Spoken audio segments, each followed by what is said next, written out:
এজন্য মায়ের দোয়া ছাড়া এই পৃথিবীতে কেউ বড় নেতা হতে পারে নাই, কেউ ব্যবসায়ী হতে পারে নাই, কেউ মুফাসসিরে কোরআন হতে পারে না, হাফেজ হতে পারে না, মাওলানা হতে পারে না, আল্লাহর ওলি হতে পারে না, তার জীবনে সফল হতে পারে না। চিল্লা এখন ঠিক কিনা?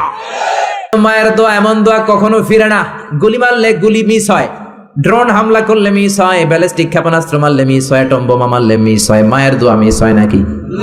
আল্লাহ বলেন ওয়াখফিদ লাহুমা জানাহায যুল্লি মিনার রাহমাতি ওয়া কুর রাব্বিরহামহুমা কামা রাব্বায়ানি সাগীরা। ওয়াখফিদ লাহুমা জানাহায যুল্লি মিনার রাহমা, বাবা মার জন্য রহমতের চাদর বিছিয়ে দাও। তোমার যত সম্পদ আছে মা বাবার পায়ের সামনে বিলিয়ে দাও। তোমার জীবনে বরকত দিবে কে? আল্লাহ। এজন্য প্রথম বেতন পেলে টাকাটা দিবেন মায়ের হাতে, গিফট কিনলে আগে দিবেন মাকে। বউরে দিবেন না ওটা বলতেছি না, বউরে তো দিবেনই, কিন্তু আগে মায়ের হাতে কিছু দিবেন, তাহলে আপনার ইনকামে বরকত দিবে কে? আল্লাহ। আর বাবা মা একজন কিংবা দুইজন যদি দুনিয়া থেকে বিদায় নেয়, বাবা মার কবরের সামনে দাঁড়িয়ে চোখের পানি ছেড়ে তোমরা পড়ো রব্বিরহামহুমা কামা রাব্বায়ানি সাগীরা ওয়া কুর রাব্বিরহামহুমা কামা রাব্বায়ানি সাগীরা। কবরের সামনে দাঁড়িয়ে আল্লাহরে বলেন, আল্লাহ বাবা মা ছোটবেলা যেমনি আমাদেরকে আদর দিয়ে সোহাগ দিয়ে ভালোবাসা দিয়ে আগলে নিয়েছে, আমার বাবা মা ইন্তেকাল করার কারণে তোমার কাছে যাওয়ার পরে তুমিও আদর আর ভালোবাসা দিয়ে আমার বাবা মাকে কাছে টেনে নিও। পড়ে না আমিন? আর জোরে পড়ে না আমিন? এই জন্য আল্লাহর ফয়সালা দুইটা। জোরে বলেন কয়টা? সবাই বলেন। ঘুম আসছে তো জিমাই বলেন কেন? ফয়সালা কয়টা? এক নম্বর ফয়সালা ইবাদত হবে একজনের, তিনি কে? দুই নম্বরে খেদমত করতে হবে কার? বিশ্বনবী বললেন এই পৃথিবীতে যত ভালো আমল আছে তার মধ্যে শ্রেষ্ঠ ভালো আমল হচ্ছে মা বাবার খেদমত, বিররুল ওয়ালিদাইন। এক সাহাবী বললেন আইয়ুল আমালি আফদাল ইয়া রাসূলুল্লাহ, ও নবী সবচেয়ে ভালো আমল কোনটা? বিশ্বনবী বললেন সবচেয়ে ভালো আমল তিনটা। জোরে কোন কয়টা? তিনটা। এক নম্বরে as-সালাতু ফি ওয়াক্তিহা, সময় মতো নামাজ। যেখানে আজান হবে ওই জায়গায় নামাজ পড়ার দরকার আছে না নাই? সালাতে কায়েম করো, সালাতে কায়েম করো, হবে সম্মানী তুমি, হবে জান্নাতি তুমি, হবে সম্মানী তুমি, হবে জান্নাতি তুমি, দিবে কাল হাসরে শীতল ছায়া আরশে আজিম, রব্বিয়াল আলা রব্বিয়াল আযীম। ঠিক কি না? এক নাম্বার ভালো আমল হচ্ছে সময় মতো নামাজ। দুই নাম্বার সবচেয়ে ভালো আমল হলো বিররুল ওয়ালিদাইন, মাতা পিতার খেদমত করা। তিন নম্বরে সবচাইতে ভালো আমল হলো আল জিহাদ ফি সাবিলিল্লাহ, আল্লাহর রাস্তায় জিহাদ করা। সুবহানাল্লাহ। তার মানে এই পৃথিবীর সবচাইতে তিনটা ভালো আমলের মধ্যে মা বাবার সাথে খেদমত করাটা আছে না নাই? এই পৃথিবীর সবচেয়ে ভালো আমল যে তিনটা, এর মধ্যে মা বাবার খেদমত করাটাও আছে। ঠিক কি না? আর এক হাদিসে বিশ্বনবী বললেন মা বাবার খেদমত করা জিহাদের চেয়ে বেশি সওয়াবওয়ালা।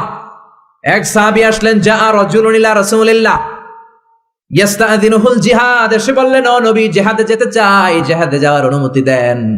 বিশ্বনবী বললেন ও সাহাবী ঘরে আব্বা আম্মা আছে নাকি? সাহাবী বললেন আছে। বিশ্বনবী বললেন ফাফিহিমা ফাজাহিদ, ঘরে যাও বাবা মার খেদমত করো, বাবা মার খেদমত করলে ঘরে বসেই জিহাদের সওয়াব পাবা। বাবা মার খেদমত করলে ঘরে বসেই জিহাদের সওয়াব পাওয়া যায়। চিল্লায় পড়েন আল্লাহু আকবার। এজন্য বাবা মা খুশি হলে আরশের মালিক খুশি, বাবা মা নারাজ তো আরশের মালিক নারাজ। এজন্য বিশ্বনবী বলতেন রিদার রাব্বি ফি রিদাল ওয়ালিদ, বাবা মা যদি খুশি হয় আল্লাহ খুশি হয়। ওয়া সাখাতুর রাব্বি ফি সাখাতিল ওয়ালিদ, বাবা মা যদি নাখুশ হয়ে যায় আরশের মালিক আল্লাহ নাখুশ হয়ে যায়। এজন্য বাবা মার কাছ থেকে দোয়া নেওয়ার দরকার আছে না নাই? বিশ্বনবী বলতেন জান্নাতে দুইটা স্পেশাল দরজা আছে, একটা দরজার নাম আব্বা, আরেকটার নাম মানে আল আব, আরেকটা আল উম। এই দুইটা দরজা আমাদের ঘরে আছে না নাই?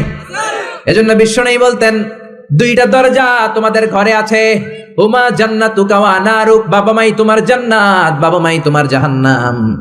এজন্য বাবা মার সাথে কেমন আচরণ করবা তোমাদের decision, the decision is years.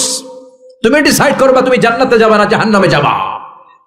আপনি কপালে যত সেজদা দেন, যত কপাল কালো বানান, যতগুলো হজ করে আল হাজ টাইটেল লাগান, যত যাকাত দেন, যত আমল করেন, আপনার মা যদি আপনার উপর নাখোশ হয়ে আল্লাহর কাছে বদদুয়া দেয়, আপনার সব আমলগুলোরে বরবাদ করে দিবে কে? আল্লাহ। এজন্য বাবা মা যদি হিন্দু হয়, বাবা মা যদি নাস্তিক হয়, তারপরও মা বাবার দোয়ার দরকার আছে না নাই? বাংলাদেশে এরকম অনেক হিন্দু ফ্যামিলি আছে, ছেলে মুফাসসিরে কোরআনের তাফসীর শুই না, মুফাসসিরের হাতে হাত রেখে কালিমা পড়ে মুসলমান। এরকম হিন্দু ছেলে আছে না নাই? কিন্তু বাবা মা মুসলমান হয় নাই। এখন বাবা মার সাথে খারাপ আচরণ করা যাবে? বাবা মা যদি হিন্দু হয়, বৌদ্ধ হয়, বাবা মা যদি খ্রিস্টান হয়, সে তোমার বাবা মা, ঠিক কিনা? বিশ্বনবীর শালীর নাম আসমা। কি নাম?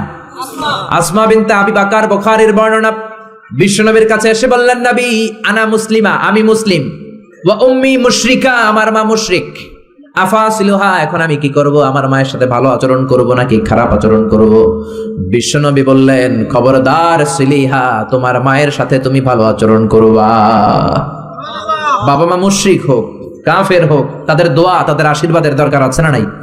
সাইয়েদনা ইব্রাহিম জালিল কাদের পয়গাম্বর, ঠিক কিনা? উলুল আজমি মিনার রুসুল, খলিলুল্লাহ, মুসলিম মিল্লাতের জাতির পিতা, চিল্লায় এখন ঠিক কিনা? কিন্তু ওনার আব্বারে উনি কালেমার দাওয়াত দিতে পারে নাই, দেওয়ার পরেও মানে নাই। বাবার নাম আজহার, তারপরে উনি বাবার সাথে খারাপ আচরণ করেছে নাকি? মোলায়েম ভাষায়, কোমল ভাষায়, আদবের সাথে বাবার ডেকে বলেছে, ইয়া আবাতি লিমা তা'বুদু মা লা ইয়াসমা'ু ওয়া লা ইউবসিরু ওয়া লা ইউগনি আনকা শাইআ। ও আমার সম্মানিত পিতা, কেন ওই মূর্তির ইবাদত করেন? 10টা হাত এরকম বের করে দিয়ে দাঁড়ায় থাকে, জিহ্বা বের করে, সামনে থাকে মিষ্টি, রসমালাই, দুধ, কিচ্ছু খেতে পারে না, মাছি বসলেও তাড়াতে পারে না, ঠিক কিনা? কেন এই মূর্তির পূজা করেন? কেন এই পুতুলের ইবাদত করেন? যে এই পুতুল কানে শোনে না, চোখে দেখে না, নিজের গায়ের মাছিটা নিজে তাড়াতে পারে? বাবারে আদর করে, যত্ন করে, সম্মান দিয়ে বুঝালেন, কিন্তু বাবার সাথে কি সাইয়েদনা ইব্রাহিম খারাপ আচরণ করেছে? জোরে বলেন, খারাপ আচরণ করেছে? এজন্য বিশ্বনবী বললেন, খবরদার, মা বাবা কত রহমত, থাকলে মানুষ বোঝে না, যখন চলে যায় তখন বোঝে, কিন্তু তখন বুঝলে লাভ হয় না, ঠিক কিনা? যতদিন বাবা মা বেঁচে থাকে, বটবৃক্ষের মতো ছায়া দিয়ে থাকে, ছাতার মতো মাথার উপর দাঁড়িয়ে থাকে। ও মিয়া, বন্ধু চলে গেলে বন্ধু পাওয়া যায়, ওয়াইফ চলে গেলে ওয়াইফ পাওয়া যায়, টাকা চলে গেলে টাকা পাওয়া যায়। জনম দুঃখিনী মা যদি দুনিয়া ছেড়ে চলে যায়, মা আর পাওয়া যায় নাকি? ওগো মা, তুমি এই ধরনের শ্রেষ্ঠ নেয়ামত, তোমারই পদ তলে রয়েছে জান্নাত। ওগো মা, তুমি এই ধরনের শ্রেষ্ঠ নেয়ামত, তোমারই পদ তলে রয়েছে জান্নাত। সুবহানাল্লাহ। এজন্য মায়ের দোয়া এমন দোয়া কখনো ফিরে না। গুলি মারলে গুলি মিস হয়, ড্রোন হামলা করলে মিস হয়, ব্যালিস্টিক ক্ষেপণাস্ত্র মারলে মিস হয়, অ্যাটম বোমা মারলে মিস হয়, মায়ের দোয়া মিস হয় নাকি? কথা কন, বিশ্বাস হয়? একটু সন্দেহ সন্দেহ লাগে? Any confusion, any doubt? লা শাক্কা ফি, কোনো সন্দেহ নাই, লা রাইবা ফি, চিল্লা এখন ঠিক কিনা? মায়ের দোয়া এমন দোয়া, মায়ের দোয়াটাও কবুল, বদ দোয়াটাও কবুল, ঠিক কিনা? যদি এমন হতো শুধু দোয়াটা কবুল, তাহলে দোয়া না করুক, সমস্যা নাই, কিন্তু বদ দোয়া করলেও কবুল করে কে? বদ দোয়া কবুল হয়ে গেলে সমস্যা আছে না নাই? এজন্য মা বাবার সাথে ভালো আচরণ করব। বাবা মার ছেলে মেয়েদের দৃষ্টান্ত তরমুজ আর ছুরির মতো। মা বাবা হলো ছুরি, ছেলে মেয়ে তরমুজ। তরমুজ নিচে রেখে উপর থেকে ছুরি মারলে তরমুজ কেটে যায়, আবার ছুরি নিচে রেখে উপর থেকে তরমুজ ফেললেও তরমুজ কেটে যায়। উভয় অবস্থায় তরমুজের ক্ষতি হয়, ছুরির কিছু হয়? কথা বুঝতে পেরেছেন? এই জন্য যত বড় আল্লাহর ওলি আপনি হন না, মা বাবা বদদোয়া দিলে কিন্তু লেগে যাবে, ঠিক কিনা? বনি ইসরাইলের একজন আবেদ ছিল, নাম জুরাইজ। নাম কি? বুখারীর বর্ণনা, প্রামাণ্য বর্ণনা আপনাদেরকে শোনাচ্ছি। জুরাইজ, সে একজন অনেক বড় আল্লাহর ওলি। তাহাজ্জুদের নামাজ পড়তো রাতে। তাহাজ্জুদের নামাজ ছাড়া আল্লাহর ওলি হওয়া যায়? কথা বলেন। ومن الليل فتهجد به نافلة لك عسى أن يبعثك ربك مقاما محمودا। তাহাজ্জুদের নামাজ যদি আপনি পড়েন, আপনার মর্যাদা বাড়িয়ে দিবে কে? আল্লাহ। এ আল্লাহর ওলি জুরাইজ থাকতেন পাহাড়ের উপর। পাহাড়ের উপরে তাহাজ্জুদের নামাজ পড়ছেন। ইন দা মিন টাইম ওনার মা ওনাকে ডেকেছে, ইয়া জুরাইজ আশরিবনি ময়া, পানি খাওয়া। জুরাইজ মনে মনে ভাবে, হায় হায়, নামাজের মধ্যে দাঁড়ালাম, এখনই মায়ের তৃষ্ণা লাগলো, কি করব? মায়ের ডাকে সাড়া দেব নাকি নামাজ চালিয়ে যাব? জুরাইজ মনে মনে ভাবে, কিছুক্ষণ পরে যে মাকে পানি খাওয়াবো, আগে নামাজটা পড়ি। কিছু সময় পর তার মা আবার ডাক দিল, ইয়া জুরাইজ।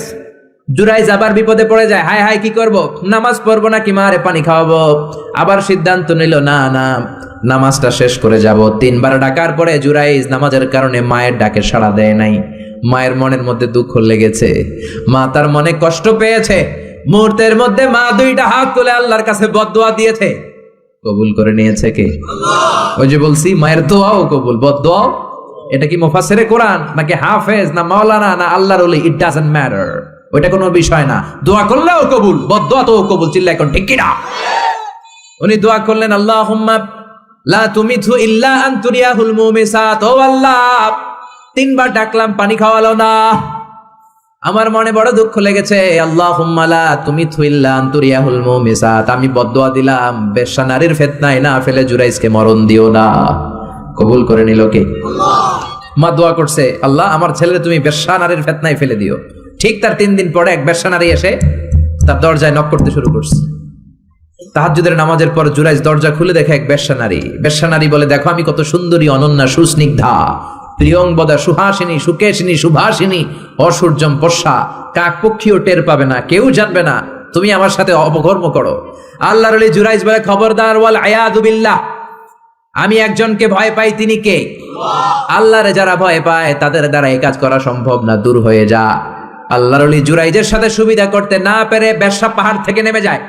নেমে দেখে পাহাড়ের নিচে রাখাল শোয়া। রাখাল রেগম থেকে উঠিয়ে বেশ্যা বলে, আমি কত সুন্দরী দেখো। রাখাল মনে মনে কয়, পাইছি তোরে।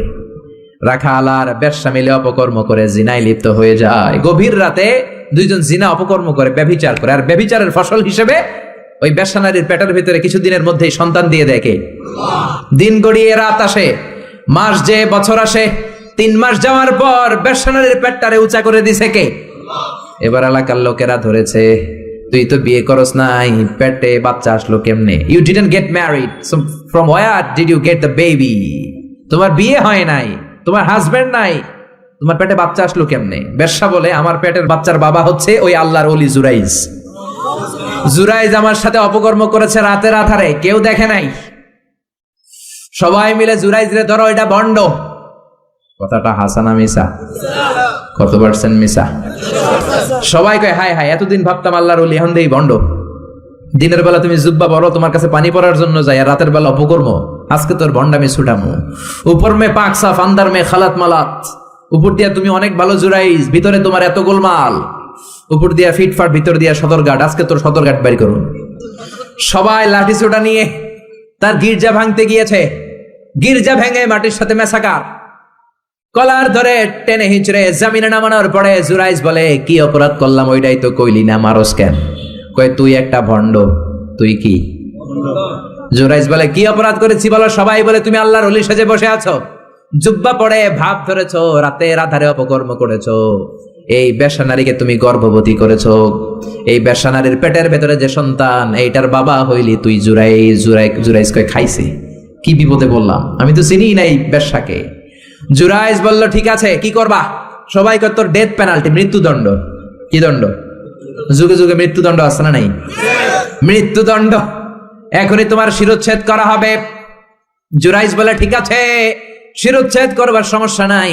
শিরোচ্ছেদ করার আগে 2 রাকাত নামাজ পড়ার অনুমতি দাও। কয় রাকাত? আল্লাহর ওলি জুরাইজ চোখের পানি ছেড়ে 2 রাকাত নামাজ পড়ে আল্লাহর ডেকে বলে, আল্লাহ, তুমি যদি এক হও, তুমি যদি কাদের হও, তুমি যদি সব ক্ষমতার মালিক হও, আজকে এই বেশ্যার পেটের বাচ্চাটার ইঙ্গিত করে একটা প্রশ্ন করব, তুমি পেটের বাচ্চার মুখের জবান খুলে দিবা। আল্লাহ পারে? এই ছোট্ট বাচ্চার জবান খুলে দিতে পারবে? এত ক্ষমতা আল্লাহর। হাজার হাজার মানুষ দাঁড়িয়ে আছে।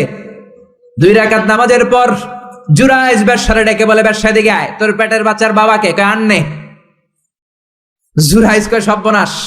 এবার বলে, আরো কাছে আয়। কাছে আসার পরে বেশ্যার পেটের দিকে ইঙ্গিত করে পেটের বাচ্চারা ডেকে বলে, উলমান হুয়া আবুক, তোমার বাবাকে বলো। সবাই হাসে। সবাই কয়, পেটের বাচ্চা, 3 মাসের বাচ্চা, এটা তো মানুষই হয় না, এটা এখন রক্ত মাংসে ছোট একটা গোশতের টুকরো, এটা কথা বলবে কেমনে? জুরাইজ ডেকে বলল, পেটের বাচ্চা, তুমি যদি এক আল্লাহর আদেশে মায়ের পেটে এসে থাকো, তোমারে প্রশ্ন করবো, তুমি উত্তর দাও। মান হুয়া Abu, who is your father? তোমার পিতাকে? হাজার হাজার মানুষকে তাজ্জব করে। বেশ্যার পেটের ভেতর থেকে মানুষের মতো আওয়াজ আসতে শুরু করলো। পেটের ভেতর থেকে ছোট্ট বাচ্চা বলে, আনতাল আস্তাবি, আপনি আমার বাবা নন। ওই যে সিপাহি দাঁড়ায় আছে, আর রাই হুয়া আবি, ওই রাখাল হলো আমার বাবা। আল্লাহু আকবার। সবাই বলে, জুরাইজ, তুমি তো ভণ্ড না, আসলে আল্লাহর ওলি। আমাদেরকে মাফ করে দাও, তোমার গির্জা আমরা স্বর্ণ দিয়ে বানায় দেব। জুরাইজ বলে স্বর্ণ দিয়ে বানানোর দরকার নাই, মাটি দিয়ে বানায় দিলেই চলবে। ও মিয়া এত বড় আল্লাহর ওলি, উনিও মায়ের বদদুয়া থেকে রেহাই পায় নাই। বুঝতে পেরেছেন? মায়ের বদদুয়ার কারণে অপদস্থ হওয়া লেগেছে। চিল্লায় বলেন ঠিক কি না? এজন্য কত বড় নেয়ামত যে আমাদের ঘরে আছে আমরা নিজেরা চিনি না। হাদিয়া দিবেন আগে আম্মারে দিবেন, বেতন পেলে আগে মায়ের হাতে দিবেন, বাবার হাতে দিবেন, আপনার জীবনটারে উজালা করে দিবে কে? কি রহমত, কি বরকত, কি নেয়ামত ঘরে রেখেছে আল্লাহ, আমরা চিনলাম না। ঠিক কি না? বিশ্বনবী মসজিদ নববীর প্রথম মিম্বারে পা রেখে আওয়াজ করে বললেন আমিন, দ্বিতীয় মিম্বারে পা রেখে আওয়াজ করে বললেন আমিন, তৃতীয় মিম্বারে পা রেখে আওয়াজ করে বললেন আমিন। সাহাবারা বললেন ও নবী, তিনবার কেন আমিন বললেন বুঝি নাই। বিশ্বনবী বললেন প্রথম মিম্বারে যখন পা রেখেছি, জিব্রাইল এসে বলেছে রমজান পাওয়ার পরেও ইবাদত করে যে গুনাহ মাফ করতে পারে নাই তার উপর আল্লাহর লানত, আমি বিশ্বনবী বলে দিয়েছি আমিন। দ্বিতীয় মিম্বারে পা রেখেছি, জিব্রাইল এসে বলেছে আমি বিশ্বনবীর নাম শোনার পরেও যারা আমার উপরে দুরূদ পড়ে নাই তাদের উপরে আল্লাহর লানত, আমি নবী বলে দিয়েছি আমিন। সবাই পড়েন সাল্লাল্লাহু আলাইহি ওয়াসাল্লাম। তিন নাম্বার মিম্বারে পা রাখার পরে জিব্রাইল এসে বলে মা বাবা একজনকে কিংবা দুইজনকে বার্ধক্যে উপনীত পাওয়া অবস্থায়, বয়স্ক অবস্থায়, পাওয়া অবস্থায় মা বাবার খেদমত করে যারা জান্নাত কামাতে পারে নাই তাদের উপর আল্লাহর লানত, আমি বলেছি আমিন। এজন্য মা বাবার খেদমত করলে জান্নাতটারে উন্মুক্ত করে দিবে কে? আল্লাহ। বিশ্বনবী বললেন মা বাবা দুইজনের সাথেই ভালো আচরণ করবা, বিশেষ করে মায়ের সাথে। কার সাথে?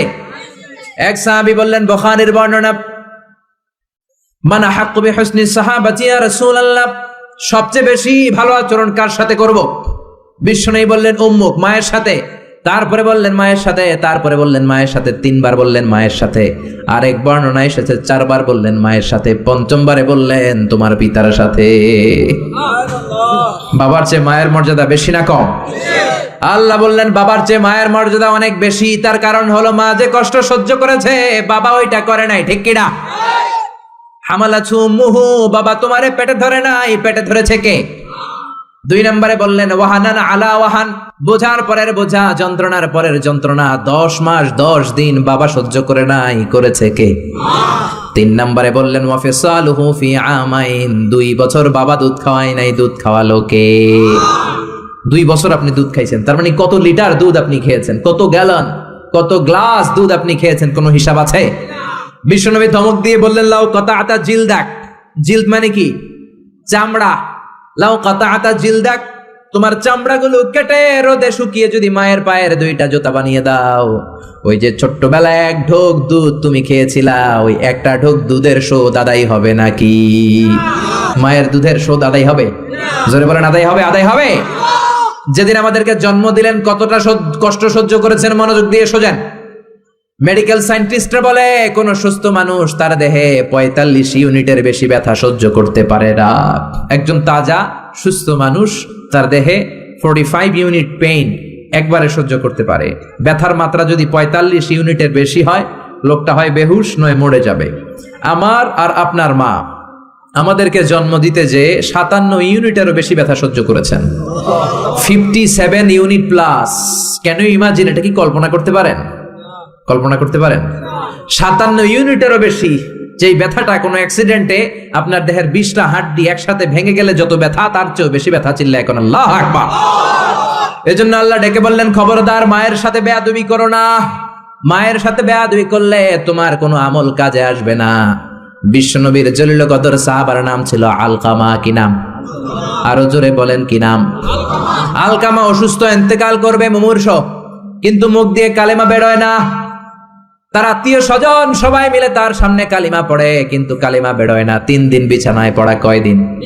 বিশ্বনবী বলেছেন লাকিনু মাউতাকুম লা ইলাহা ইল্লাল্লাহ, তোমরা তোমাদের মুমূর্ষ মৃত রোগীদের সামনে বসে লা ইলাহা পড়ো। কি পড়ো? কিন্তু বললেন না লা ইলাহা পড়েন, লা ইলাহা পড়েন। অনেকে মারা যাবে, দাদা মারা যাবে, চাচা মরে যাবে, বিছানায় পড়া, কানের সামনে যায় এই লা ইলাহা পড়েন, লা ইলাহা পড়েন। এরকম জোরাজোরি করবেন না, তার রুহ বেরোচ্ছে, এমনিই তো একটা জ্বালা। আবার যদি আপনি চাপাচাপি করেন, সে যদি বলবে না পড়ুন না, ঝামেলা আছে না নাই? এজন্য বিশ্বনবী বললেন জোরাজোরি করো না, কানের সামনে যে আস্তে আস্তে তার সামনে যে পড়তে শুরু করে দাও লা ইলাহা লা ইলাহা ইল্লাল্লাহু মুহাম্মাদুর রাসূলুল্লাহ। লাকিনু মাউতাকুম লা ইলাহা ইল্লাল্লাহ। তোমাদের মৃতদের সামনে যে, মুমূর্ষদের সামনে যে কালিমার তালকিন দাও। আলকামা নামক সাহাবীর মুখ দিয়ে কালিমা বেরোয় না। বিশ্বনবী বেলালকে আর সুহাইবকে, দুই সাহাবীরে পাঠালেন, যাও কালিমার তালকিন দাও। বেলাল যে তালকিন দেয় তারপরেও বেরোয় না, জিহ্বায় আটকে যায়। বিশ্বনবী আলকামার বিবিরে ডেকে পাঠালেন। আলকামার বিবি আসার পরে বিশ্বনবী বললেন, ও আলকামার বিবি, আলকামা কেমন ছিল? বিবি বলে, নামাজি ছিল, অনেক দানশীল ছিল, কোনো খারাপ আমল ছিল না। আলকামার বাবা মা কেউ বেঁচে আছে নাকি? আছে। কে আছে? মা আছে, মারা ডাকো। ও আলকামার মা, তোমার আলকামা কোনোদিন নামাজ ছেড়েছে কিনা? না। রোজা ছেড়েছে কিনা? না। মানুষের সাথে খারাপ আচরণ করেছে কিনা? না। তোমার সাথে কেমন আচরণ করেছে? তোমার সাথে কেমন আচরণ করেছে? এই প্রশ্ন করার পরে আলকামার মা কাঁদতে শুরু করে দিলেন। আলকামার মা বলে, নবী আমার কথা শুনতো না, শুধু বউয়ের কথা শুনতো। বউয়ের ওড়না ধরে পিছু পিছু ঘুরতো, আমার মনে কষ্ট দিয়েছে। বিশ্বনবী বললেন, তোমার ছেলেরে তুমি মাফ করে দাও। আলকামার মা বলে, না, মাফ করব না। একথা শোনার পরে বিশ্বনবী বলেন, লাকড়ি আনো, আগুন জ্বালাও, আলকামারে আগুনে ফেলে দেব। লাকড়ি এনে আগুন জ্বালানোর পর আলকামার মা চিৎকার দিয়ে বিশ্বনবীর পায়ে পড়ে যায়। বিশ্বনবীর ডেকে বলে, নবী গো, আপনার দুটা পায়ে ধরি, আমার কলিজার টুকরা আলকামারে আগুনে ফেলবেন না। আলকামা আমার নার ছেড়া ধন, আমার কলিজার টুকরা। ও নবী, অনেক কষ্ট দিয়েছে আমার মনে, কিন্তু আগুনে ফেলবেন না। আগুনে ফেলার জন্য ওরে আমি পেটে ধরি নাই, আগুনে ফেলানোর জন্য ওরে আমি মানুষ করি নাই। ও নবী, আমার আলকামারে আগুনে পুড়বেন না, জান জান, আমি আমার আলকামারে মাফ করে দিলাম। বিশ্বনবীর সামনে দাঁড়িয়ে আলকামার মা যখন মাফ করে দেওয়ার ঘোষণা দিল, বিশ্বনবী সাক্ষী, সাহাবীরা সাক্ষী। আলকামা চিৎকার করে পড়তে শুরু করলো, লা ইলাহা ইল্লাল্লাহু মুহাম্মাদুর রাসূলুল্লাহ সাল্লাল্লাহু আলাইহি সাল্লাম। কালিমা পড়ে শেষ নিঃশ্বাস ত্যাগ করেছে। চিল্লায় এখন আল্লাহু আকবার। এজন্য মা বাবার খেদমতের দরকার আছে না নাই? আপনি যত বড় আল্লাহর ওলি হন, বাবা মা বদদুয়া দিয়ে দিলে সব শেষ, দুনিয়াও শেষ, আখিরাতও আমও শেষ। সালাও। সাইয়েদনা মুসা আলাইহিস সালাম আল্লাহর ডেকে বললেন, আল্লাহ, ও আল্লাহ, জানতে চাই কিয়ামতে আমার সাথী হবে কে জান্নাতে? আল্লাহ বললেন, সাহিবুকা ফিল জান্নাতি জাজ্জার। কিয়ামতের দিন বিচারের শেষে তোমার সাথী হবে একজন কসাই। কে হবে? শুনে মুসা আলাইহিস সালাম খুব আপসেট। কি রে, আমি নবী মানুষ, পৃথিবীতে 5 জন নবী সেরা, এর মধ্যে আমি একজন। 4 জনের সেরা কিতাব দিছে, ওইটাও আমারে দিছে।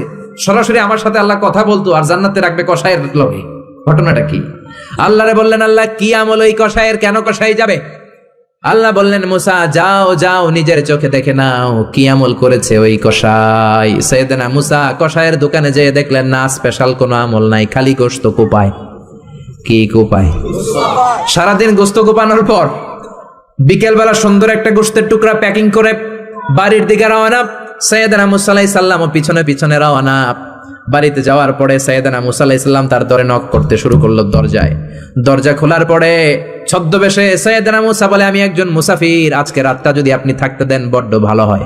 কসাই বলে, আহলান সাহালান মারহাবান তৈয়বান, আসেন মিয়া, বসেন, এই ঘরে বসেন, পাশের ঘরে আমার একটু কাজ আছে।